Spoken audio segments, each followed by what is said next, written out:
सुबह सुबह सास सिर पर सब्जी की टोकरी लेकर अमीरों के मोहल्ले में ले जाकर बाहर रखे उनके झोलों में सब्जी डाल रही है। मालकिन, आपकी सब्जियां मैंने थैली में डाल दी हैं, इस महीने का हिसाब कर दीजिए। आशा, कल जो तुम सब्जी देकर गई थी उसमें 2 टमाटर सड़े थे, देखो आज भी एक आलू सड़ा, इसको निकाल दो और आज मैं हिसाब कर दूंगी, कल पैसे ले जाना। हाँ हाँ मालकिन, कोई बात नहीं, कल से मैं ध्यान रखूंगी एक भी सब्जी सड़ी ना जाए। आप इन सड़ी सब्जियों को फेंक देती होंगी, पर मेरी बहू खराब होने वाली सब्जियों का कुछ ना कुछ बना देती है जो खाने में भी बहुत स्वादिष्ट होता है। क्या ही बताऊं अपनी बहू के बारे में, उसके सामने तो शेफ भी फेल है। उस औरत को सब्जी देकर आशा अब दूसरे घरों के बाहर भी जाती है और वहां भी सब्जी देते हुए अपनी बहू के खाने की तारीफ करती है और घर आती है। और कुछ देर बाद जब पूरा परिवार खाने के लिए बैठता है, माँ देखो ना, भाभी ने घर में रखे बासी रोटी को हल्का सा सेका और उसमें खराब हो रहा चुकंदर, खीरा, प्याज और घर में ही दूध की मलाई से क्रीम बनाकर बीटरूट यानी कि चुकंदर का रोटी वाला सैंडविच बनाया है। सिमरन, तुम्हारे पास इतना दिमाग आता कहाँ से है? कैसे कर लेती हो ये सब? अरे हमारी बहू का तो खाना बनाने में जवाब ही नहीं है। घर वालों से अपनी तारीफ सुनकर सिमरन को बहुत अच्छा लगता है। कुछ देर में विनोद नाश्ता करके खेत चला जाता है और दीपक भी सब्जी का ठेला लेकर बाजार जाता है। इसी तरह कुछ दिन बीत जाते हैं और एक दिन सुमित्रा सब्जियां लेने आशा के घर आती है और अपनी बहू की शेखी बघाड़ते हुए कहती है, आशा, तुम तो जानती हो ना, मेरी बहू ने होटल मैनेजमेंट किया है, रोज रोज कुछ ना कुछ हमें अच्छा ही बना कर खिलाती है। हमारे पूरे मोहल्ले में ऐसी कोई नहीं है जो मेरी बहू से अच्छा खाना बना ले। अरे बहन, तुम्हारी बहू ने सीखा है, पर मेरी बहू को तो बिना सीखे ही बहुत कुछ आता है बनाना। अब कभी मेरी बहू कुछ अच्छा खाना बनाएगी तो तुम्हें जरूर दूंगी। आशा की बात सुनकर सुमित्रा का मुंह बन जाता है और वो सब्जियां लेकर घर जाती है। इसी तरह कुछ दिन बीत जाते हैं और एक दिन घर में सिमरन रोटी पिज्जा बनाती है। रोटी को सेक कर उस पर लहसुन की चटनी लगाकर प्याज टमाटर रखकर उसे सेक लेती है और सबको खाने को देती है। अरे वाह भाभी, आज तो आपने पिज्जा बना दिया, वो भी रोटी का, और ये लहसुन की चटनी बहुत अच्छी है। हाँ काजल, लहसुन कुछ टमाटर और प्याज गल रहे हैं तो इसलिए मेरे दिमाग में पिज्जा का ख्याल आया और रखे सामान से ये बना डाला। आज फिर कुछ नया खाने में देख आशा को बहुत अच्छा लगता है।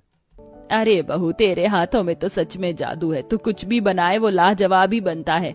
ऐसा नहीं है माँ जी, वो तो बस मुझे खाना बनाने का शौक है, इसलिए एक्सपेरिमेंट करती हूँ। इसी तरह सिमरन आए दिन कुछ न कुछ बनाती है। ये आधा किलो के आसपास कुछ तोरई रखी हुई हैं, बासी हो गई हैं, कोई नहीं लेगा, तुम देख लो अगर इसका कुछ बना सको तो। अरे दीपक जी, मुझे आधा किलो तोरी बहुत है, आप आराम से सब्जी बेचने जाइए, दोपहर में आपके लिए इसी का कुछ अच्छा बनाऊंगी। अब दीपक सब्जी बेचने के लिए अपना ठेला लेकर बाजार जाता है। तभी सिमरन तोरई को बारीक काटती है और साथ में रखी हुई सोयाबीन के साथ में चने की दाल मिक्स करके उसके कबाब बना लेती है और उनको स्टीम करके सब्जी बना लेती है। अरे भाभी, हम तो घर में सिर्फ 5 लोग हैं, फिर इतनी सारी सब्जी क्यों बना दी? वैसे ये कबाब बहुत अच्छे लग रहे हैं, किस चीज के हैं ये? जल्दी दो, मैं खाऊंगी। हाँ ये लो खाओ। ये तो बहुत टेस्टी है भाभी, वैसे बताओ ना किस सब्जी के हैं ये? उसी सब्जी के जिसे तुम देखना पसंद नहीं करती, तोरई के। क्या सच में? पर टेस्ट वैसा बिल्कुल नहीं है, अगर ऐसी तोरई बनी तो मैं तो रोज खाऊंगी। बहू, ये सब्जी ज्यादा है ना, मैं ये सब्जी कुछ पड़ोसियों के साथ सुमित्रा को भी दे दूंगी ताकि उसे विश्वास हो जाए कि उसकी बहू से भी अच्छा खाना बनाना कोई जानता है।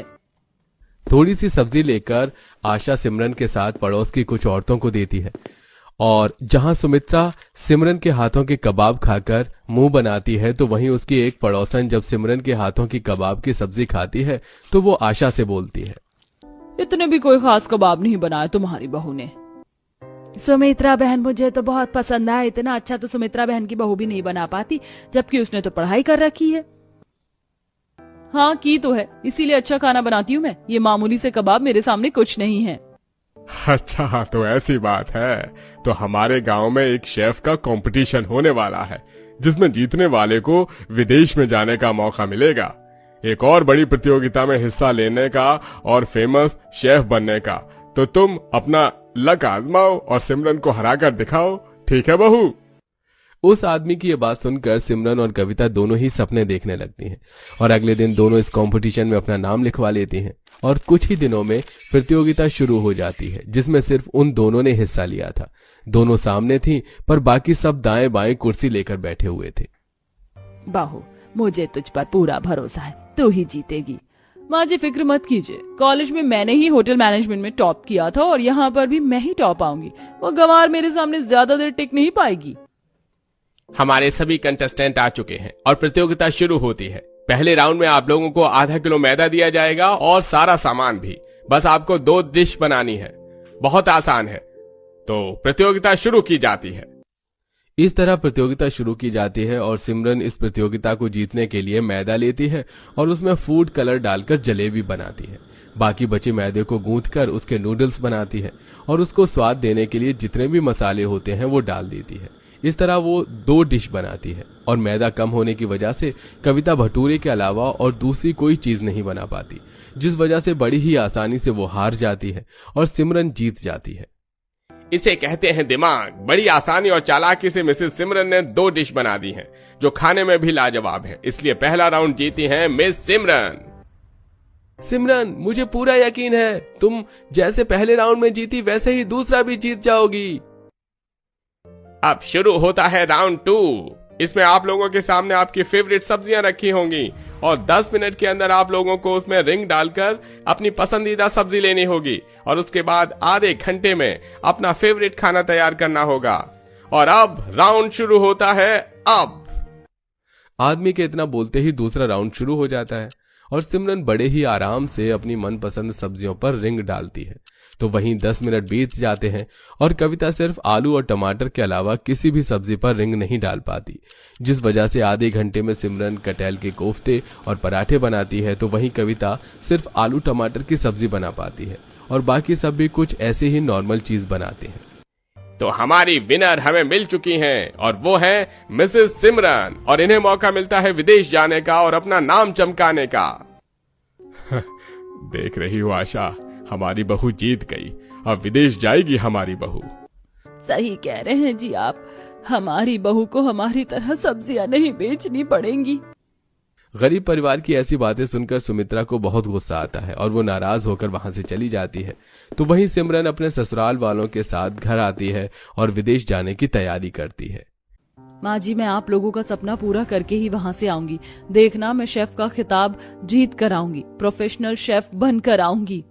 इतना बोलकर न सिर्फ सिमरन बल्कि अपने ससुराल वालों के सपने लेकर वो विदेश जाती है और पूरा गांव अपने घर में टीवी में सिमरन को देखते हैं, जो एक के बाद एक सारे राउंड क्लियर करती जा रही थी। आशा बहन, देख रही हूँ मैं तुम्हारी बहू को टीवी पर। देखना, सिमरन बहू ही जीत कर आएगी। भगवान करे तुम्हारे मुंह में दही शक्कर हो। सभी लोगों की बात सुनकर आशा की आशा और भी बढ़ जाती है और कुछ ही दिनों में मिसेज शेफ का फाइनल होता है, जहां टीवी पर सब अपनी नजरें गड़ाकर देखते हैं और कुछ ही देर में अनाउंस किया जाता है कि सिमरन जीत गई है और सबकी आंखों में आंसू आ जाते हैं। अब सब सिमरन को टीवी में शेफ के कोट और ट्रॉफी को उठाते हुए देखते हैं। कुछ दिनों के बाद वो शेफ के कोट में घर आती है, जहां वो देखती है कि गांव वालों ने मिलकर उसके स्वागत के लिए बैंड बाजे और फूलों का इंतजाम किया है। उसके आते ही सभी गांव वाले उसे शेफ की टोपी पहनाते हैं। हमें गर्व है बहू तुम पर। हमारे गांव की सब्जी बेचने वाली सास की बहू शेफ बनकर गांव लौटी है। गांव वालों का प्यार देख सिमरन की आंखों में आंसू आ जाते हैं, जिसके बाद वो जीती हुई रकम से अपने गांव में ही रेस्टोरेंट चालू करती है और बड़े ही कम दामों पर गांव वालों को उनकी फरमाइश की डिश बनाकर देती है। अब वो कंपटीशन जीतने के बाद फेमस हो चुकी थी, तो एक न्यूज चैनल ने उन्हें अपने स्टूडियो बुलाकर सास बहू का इंटरव्यू लिया। माता जी, आप सब्जी बेचती हैं और आपकी बहू आज इतनी बड़ी शेफ बन गई है, क्या कहना है आपका? मैं इतनी खुश हूँ कि मैं बता नहीं सकती। मेरी बहू ने वो कर दिखाया जिसकी किसी को उम्मीद नहीं थी। काबिलियत इसमें बहुत है, मैं ये जानती थी। वैसे हमने सुना है सिमरन जी, आपकी सास का बहुत बड़ा हाथ है आपको फेमस शेफ बनाने में। जी बिल्कुल, मेरी सासू माँ ने मुझ पर विश्वास दिखाया। इनके विश्वास और जिद की वजह से मैं ये मुकाम हासिल कर पाई हूँ। मेरी सासू माँ बेस्ट हैं। वैसे मानना पड़ेगा माँ जी, अगर आप जैसी सास हो तो बहुएं शादी के बाद भी अपनी पहचान बना सकती हैं। जी बिल्कुल, वैसे आज आपने हमें बुलाया, आपका शुक्रिया। इसीलिए मैं आप सबके लिए अपने हाथों का बना खाना लाई हूँ। ले आऊं? हाँ बिल्कुल, नेकी और पूछ पूछ। अब सिमरन अपना बड़ा टिफिन बॉक्स लेकर आती है और खोलती है। फिर फिर फीमेल रिपोर्टर खाना खाती है और उसकी ऑन कैमरा काफी तारीफ करती है, जिसे देखने वाले दर्शक अब सिमरन के रेस्टोरेंट में जाते हैं और वो फिर फेमस होती है, साथ में उसकी आमदनी भी बढ़ती है। वाह, मजा आ जाएगा। मेरी शादी गोवा में होगी, मैं समुद्र देखूंगी और गोवा घूमूंगी। मैं तो अभी से एक्साइटेड हो रही हूँ। दीदी, आप अभी से ही इतनी खुशी क्यों मना रही हो गोवा जाने की? मेरा मतलब गोवा वाले मेहमान तो हम दोनों को ही देखने आ रहे हैं ना। हो भी तो सकता है कि उन्हें मैं ही पसंद आ जाऊं, तो फिर आपकी शादी उन बिहार वाले लोगों में होगी। चुप कर सोनाली, मैं उन बिहारियों में शादी नहीं करूंगी। एक बात मेरी कान खोलकर सुन लेना, गोवा में तो मैं ही शादी करूंगी, और उसमें अगर तू बीच में आई तो अच्छा नहीं होगा। सोनाली, मेरी बात को कान खोलकर और दिमाग खोलकर सुन। अभी जब मेहमान आए तो तू नीचे मत आना, फिर इस तरह से वो मुझे ही पसंद कर लेंगे। लेकिन दीदी। लेकिन वेकिन कुछ नहीं, मैंने कह दिया तो बस कह दिया। मैं बड़ी बहन हूँ और इसीलिए तुझे मेरी बात को मानना पड़ेगा। ज्योतिका सोनाली से ऐसे बोलकर दूसरे कमरे में खुद तैयार होने को आ गई। ज्योतिका और सोनाली दोनों बहनें थीं। उन दोनों में बचपन से ही काफी कम प्यार था, जिसकी वजह से उनमें लड़ाई ही ज्यादा चलती रहती थी। आज भी दोनों बहनें एक रिश्ते के ऊपर झगड़ रही थीं, जो गोवा से आने वाला था।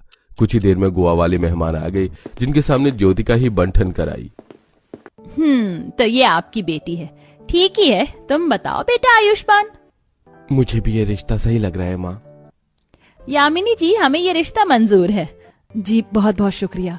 ये इन लोगों के सामने बस ज्योतिका क्यों आई? सोनाली को भी तो मैंने बोला था। इन लोगों के जाने के बाद पूछूंगी। कुछ देर बाद ही गोवा के मेहमान यामिनी के घर से चले गए, जिसके बाद वो अपनी बेटियों के कमरे में गई और सोनाली बेटा, मैंने तो तुम दोनों से ही कहा था कि मेहमानों के पास आ जाना, और ज्यादा तो मैं तुझे ही चाह रही थी कि वो लोग तुझे पसंद कर लें। अगर वो तुझे पसंद कर लेते तो तू गोवा जा पाती, जहाँ तू बचपन से जाना चाहती है। हाँ माँ, मैं समझ रही हूँ कि आप क्या बोल रही हो, लेकिन मैं बस इसीलिए बाहर नहीं आई क्योंकि मुझे लगा पहले दीदी का रिश्ता पक्का होना सही है। कोई बात नहीं माँ, अगर गोवा वाले मेहमानों ने दीदी को पसंद कर लिया तो, और ये तो अच्छी ही बात है। मैं बिहार वाले मेहमानों के यहाँ भी शादी को तैयार हूँ। धारा सोनाली का चेहरा बस यूं ही देखती रह गई। सोनाली ने अपनी बहन की धमकियां अपनी मां को नहीं बताई और वो बिहार में भी शादी करने को राजी हो गई। एक दो दिन बाद बिहारी लोग भी धारा के घर सोनाली को देखने आ गए, जहां पहली नजर में सोनाली उन्हें पसंद आ गई। और फिर तुम्हारी बेटी तो बहना बहुत ही सोनी है। मुझे पंजाबी नहीं आती, बस जरा सी बोल रहा हूँ। चुप रहिए आप। बहन, इन्हें तो ऐसे ही मजाक की ही लगी रहती। मैं बताती हूँ, हमें ये रिश्ता मंजूर है। आपका बहुत बहुत शुक्रिया जी। यामिनी बहुत ज्यादा खुश हुई क्योंकि उसकी दोनों ही बेटियों का रिश्ता पक्का हो गया था। देखते ही देखते यामिनी का अपनी बेटियों के साथ सफर खत्म हुआ और वो दिन भी आया जब वो दोनों विदा होकर अपने अपने ससुराल चली गई। अब उन दोनों की ही शादी को लगभग एक हफ्ता होने को आया था और उनका अपने ससुराल में कुछ ऐसा हाल था।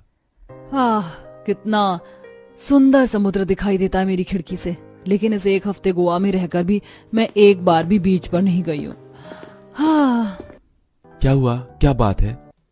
हमारी शादी को पूरा एक हफ्ता होने को आया है, लेकिन इस एक हफ्ते में एक बार भी हम घूमने नहीं गए। आयुष्मान, चलिए ना आज कहीं घूमने चलते हैं। पागल मत बनो ज्योतिका, मेरे पास ऐसे घूमने फिरने का वक्त नहीं है। मुझे काम पर जाना है। आप यही कहते हो।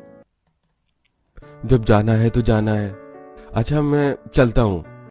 हाँ, मैं चाहे कितना ही कह लूं, लेकिन मेरे पति के लिए हमेशा काम ही मुझसे ज्यादा इम्पोर्टेंट है। अब फिर से मैं अकेली हो गई। अब मैं क्या करूंगी? ज्योतिका अपने ससुराल में बोर हो रही थी। वैसे तो उसके ससुराल में सहूलियत और नए जमाने की हर एक चीज थी, लेकिन फिर भी उसके घर में उसका दिल लगाने वाला कोई नहीं था। कुछ देर अपने कमरे में बैठने के बाद ज्योतिका कमरे से बाहर आई, जहां उसने देखा कि उसकी सास सोफा पर बैठी हुई है। चलो कुछ देर माँ जी से ही बात कर लेती हूँ। ज्योतिका अपनी सास के बराबर में जाकर बैठ गई। माँ जी, क्या कर रही हो? Online shopping. क्या है, क्यों मेरी साइड में आकर बैठ गई है? माँ जी, वो मैं बोर हो रही थी इसीलिए। मुझे पसंद नहीं है कि कोई मेरे पर्सनल कामों में अपना पांव अड़ाए। जा यहाँ से। धारा ने ज्योतिका को अपने पास नहीं बैठने दिया, जिससे कि वो बेचारी उदास होकर अपने कमरे में ही आ गई। एक तरफ ज्योतिका की जिंदगी ऐसे मायूस सी गुजर रही थी, तो वहीं दूसरी तरफ उसकी बहन। वाह माँ जी, ये बिहार के मशहूर छोटी मछली के साथ चावल तो बड़े ही स्वादिष्ट लगते हैं, लेकिन अब इन्हें खाने के बाद मन कर रहा है कि कुछ मीठा भी होता। सच में मजा ही आ जाता। लो तो फिर खुलकर मजा लो। ससुर जी, आप खाना खाते ही कहाँ चले गए थे? मैं जानता हूँ कि मेरी बहू रानी का खाना खाने के बाद मीठा खाने का दिल करता है, जिसकी वजह से मैं तेरे लिए आइसक्रीम लेने गया था। चलो सभी खाएंगे, मैं काफी सारी लाया हूँ। जल्दी जल्दी से सोनाली ने आइसक्रीम निकालकर सभी घर वालों को देनी शुरू कर दी और फिर सब ने बैठकर आइसक्रीम खाई। बहू इतनी उम्र हो गई लेकिन कभी ये समझ नहीं आया कि ससुराल ये इतनी स्वादिष्ट चीज बनती कैसे है। हाँ हाँ बाबा, मुझे आती है आइसक्रीम बनानी। किसी दिन मैं आपको घर में बनाकर आइसक्रीम खिलाऊंगी। तब तो और भी मजा आएगा। अरे भूमिका बेटा, जरा घर की पुरानी फोटोओं की एल्बम निकाल कर ले आ। इस वक्त सभी एक साथ है तो फोटो देखेंगे। मुझे देखने हैं। कहाँ है एल्बम माँ जी? मुझे बताइए, मैं निकाल लाती हूँ। देख, अलमारी के लॉकर में रखा है। सोनाली पुरानी फोटो एल्बम निकाल कर ले आई, जहाँ सभी जमीन पर रखकर फोटोज देखने लगे। बहू, ये तस्वीर देख, मोहन के बचपन की है। माँ, कहीं ये वही फोटो तो नहीं जिसमें मेरी नाक बह रही है? माँ, ये वाली मत दिखाना। अच्छा, फिर तो मैं जरूर देखूंगी। कितनी सारी नाक बह रही है। मोहन जी, वैसे जैसे आप जवानी में हो, बचपन में तो ऐसे बिल्कुल नहीं थे। अच्छा, तो जवानी में अच्छा हूँ या बचपन? ऑफ कोर्स बचपन। सभी ऐसे ही खट्टी मीठी बातें कर रहे थे। देख बहू, ये मेरी जवानी की तस्वीर है। ये तस्वीर मेरी पहली रसोई पर मेरी जेठानी ने खींची थी। हाँ माँ, आप कितनी सुंदर हो, और बाबा को तो देखो कितने अच्छे लग रहे हैं। आपका बेटा आप पर जरा भी नहीं गया। तुम तो बस मुझे ऐसे ही कहना। सभी ने ऐसे ही काफी देर तक फोटो देखे और खूब पुरानी यादों को सोनाली के सामने ताजा किया। अभी वो फोटो देख ही रहे थे कि तभी एक फोटो भूमिका का आया। भाभी, ये जब की फोटो है, जब मैं स्कूल से गोवा गई थी। गोवा? क्या हुआ सोनाली, क्या बात है? कुछ नहीं, बस गोवा। नहीं, कुछ नहीं। सोनाली का गोवा को सुनकर मन सा भर आया। कुछ देर फोटोज देखने के बाद उन्होंने एल्बम समेट दी और फिर सोनाली वापस से अपने परिवार में मगन हो गई। ऐसे ही सिलसिला जारी था। सोनाली का परिवार गरीब था, लेकिन फिर भी वो उसके साथ खुश रहती थी। वहीं दूसरी तरफ ज्योतिका का ससुराल अमीर होने के बावजूद उसकी जिंदगी में खुशियां नहीं थी। ऐसे ही आज के दिन। माँ जी, आप कहाँ जा रही हैं? मैं बोर हो रही हूँ, क्या मैं भी आपके साथ चलूं? नहीं, बिल्कुल भी नहीं। मैं अपना ब्यूटी ट्रीटमेंट लेने जा रही हूँ और तुझे आने की कोई जरूरत नहीं है। आज भी धारा ज्योतिका को उदास छोड़कर खुद अपने ब्यूटी ट्रीटमेंट लेने को चली गई, जिसके बाद ज्योतिका घर में ही बोर हुई। तो वहीं दूसरी तरफ, माँ, मैंने पता लगा लिया है कि सोनाली गोवा का नाम सुनकर क्यों उदास हो गई थी। उसकी वजह यह है कि माँ, सोनाली बचपन से गोवा जाना चाहती है। अच्छा, तो क्या हुआ, हम लेकर जाएंगे अपनी बहू को गोवा? मैं भी यही सोच रहा था माँ। मैं आज से ही अपने काम के घंटे बढ़ा रहा हूँ। सोनाली का जन्मदिन भी आने वाला है, तो उसके जन्मदिन तक हमारे पास पैसे हो जाएंगे। हाँ, मैं भी काम के घंटे बढ़ा दूंगा। ऐसा है तो मुझे भी थोड़ी मछली लाकर दे देना, मैं मछली बेच लूंगी। और मैं बच्चों को घर में ही ट्यूशन दे दूंगी, तो उससे हमें काफी प्रॉफिट होगा और हम सभी गोवा जा पाएंगे। पूरे परिवार ने सिर्फ सोनाली के लिए आपस में कामों को बांट लिया। बस फिर क्या, अगले ही दिन से उन सभी ने ही काम करना शुरू कर दिया, जिससे कि उनके काफी पैसे जुड़ गए। और फिर उन लोगों ने सोनाली को गोवा जाने का सरप्राइज दिया। हम सच में गोवा जा रहे हैं? तो ये इतनी मेहनत आप लोग मेरे लिए कर रहे थे? सोनाली अपने परिवार का प्यार देखकर इमोशनल हो गई। अगले ही दिन वो लोग गोवा के लिए निकल गए और वहां उन्होंने काफी मजे किए। आज वो सभी एक समुद्र के किनारे आए हुए थे कि तभी, हाँ, दुनिया भर से टूरिस्ट गोवा देखने आते हैं और देखकर चले जाते हैं, और यहाँ मैं हूँ जो गोवा में रहते हुए भी आज तक अपने घर के पास वाले समुद्र किनारे भी नहीं गई हूँ। अरे ये क्या, ये तो मुझे देखने से सोनाली लग रही है, लेकिन उसकी शादी तो बिहार में हुई थी। वो भला यहाँ कैसे हो सकती है? हे भगवान, मेरा तो दिमाग ही काम नहीं कर रहा है। जाकर देखती हूँ। ज्योतिका को खिड़की से सोनाली का परिवार नजर आया, जिसको देखकर ज्योतिका खुद को रोक नहीं पाई और वो बाहर आकर देखने लगी। मेरा शक सही था, ये सोनाली ही है। हाँ बाबा। अरे ज्योतिका दीदी, आप? हाँ मैं। तू बता, तू गोवा में कैसे?